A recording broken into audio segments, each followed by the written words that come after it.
Hello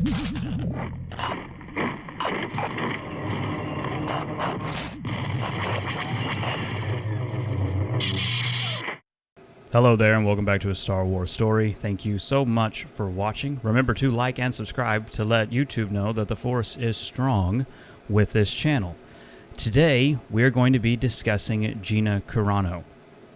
Following the significant amount of comments and questions on this issue, I figured we would go on and tackle it. And I completely expect the comment section to be fair, balanced, reasonable, and polite.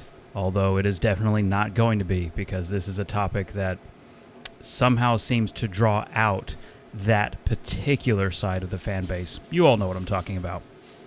For those of you who don't know who Gina Carano is, that is completely fair and a very healthy way of living. We know the characters, we don't have to know the actors behind them. And a lot of time, there is no reason to know the actors behind them. And like I said, it is a healthier way of living. We don't really need to know about these actors. But Gina Carano played Cara Dune in seasons 1 and 2 of The Mandalorian. She was beloved by fans. So Gina Carano was going to take Cara Dune, and she was going to headline Rangers of the New Republic. You may remember that announced, along with the dozen of other Star Wars projects that have been announced, and nothing came of any of them. I digress.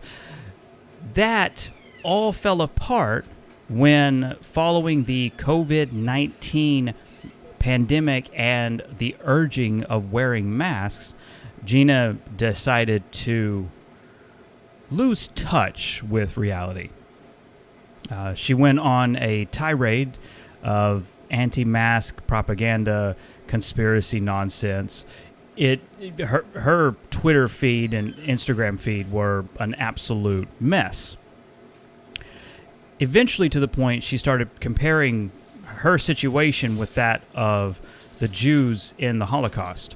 A number of crew members who work on The Mandalorian and who work on Star Wars are Jewish, including Jon Favreau. Many of these people took issue with her statements and with her comparisons, which is their entire right. That is absolutely within their right to be offended by her remarks. And they had a discussion with Gina. She needed to cool it. She needed to pull back on these statements. And that would have been the end of it. Now, the story goes, Gina was volatile and aggressive, and she doubled down to the point where she then went on an anti-trans rhetoric.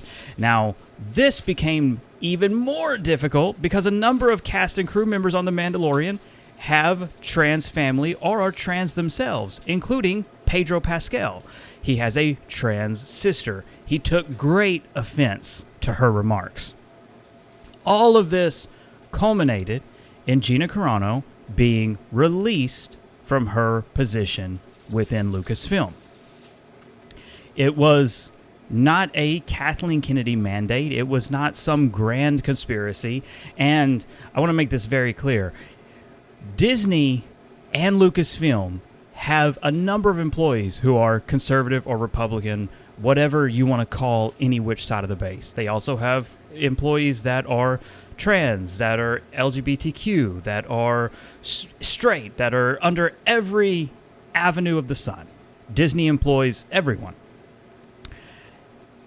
Gina's position, her politics, had no role in her firing.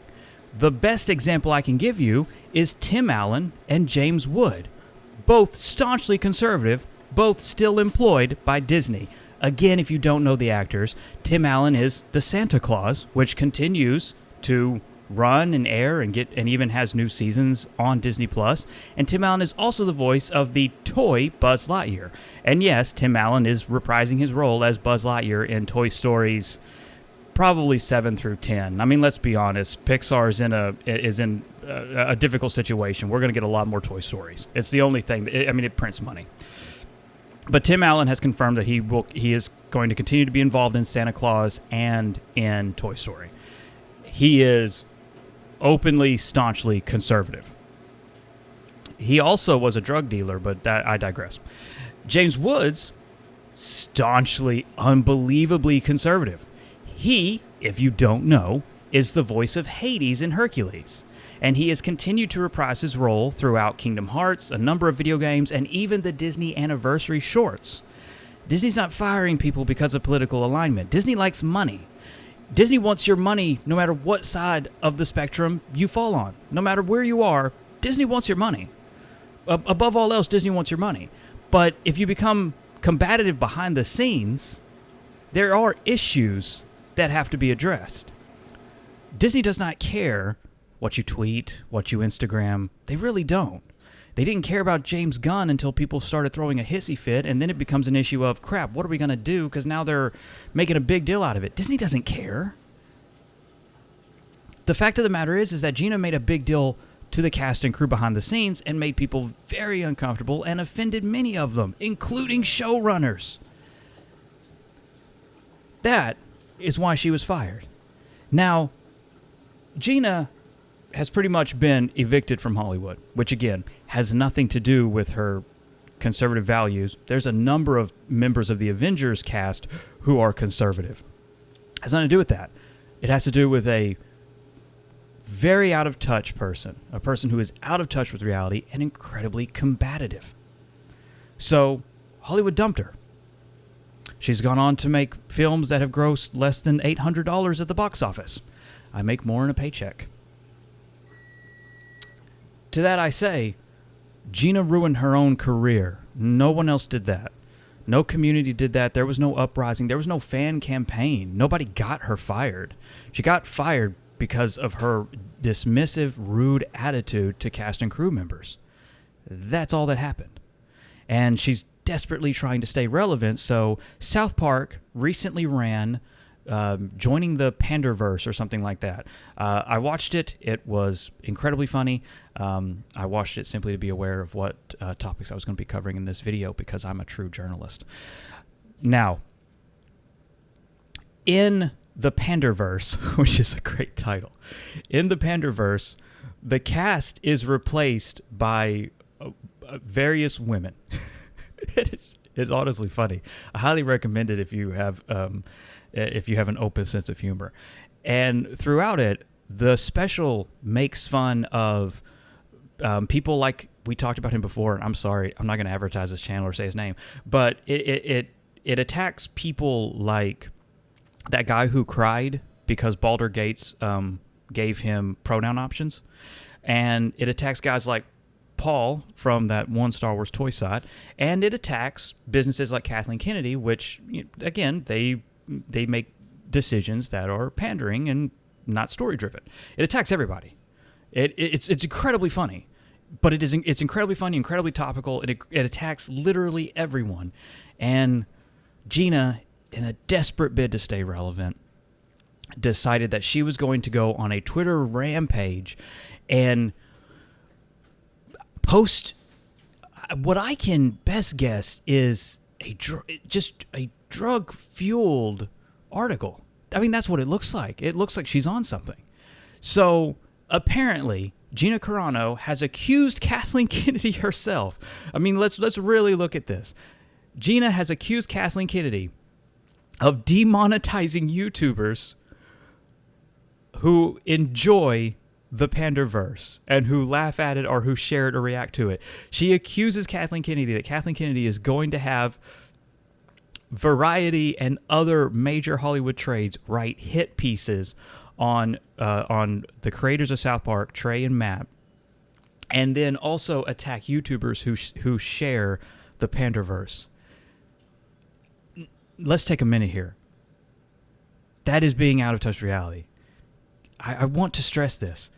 Kathleen Kennedy is so much more richer than Gina Carano. Kathleen Kennedy does not give a shit. She is about to be 80 years old. She does not give a crap what any of you people do, Gina. She also doesn't give a shit what people like me do on YouTube. She's almost 80. She doesn't care. She's not going to contact Variety and go, and I apologize for my Kathleen impression. She's not going to jump onto Variety and go, did y'all hear what Trey and Matt was saying about us? It's time to drop a story on them. Run the story where they say the N-word, Lisa. She's not going to do that. She's not, and I've been told that Kathleen impression is spot on. Like, it would even confuse George Lucas. I want to make it very, very clear to Gina and to everyone who's going to join this comment section and try to defend Gina. She made her bed, and now she has to lie in it. That's an old Texas saying. Thank you all so much for watching. Above all else and most importantly, stay safe, take care of others, and remember that the Force will be with you always.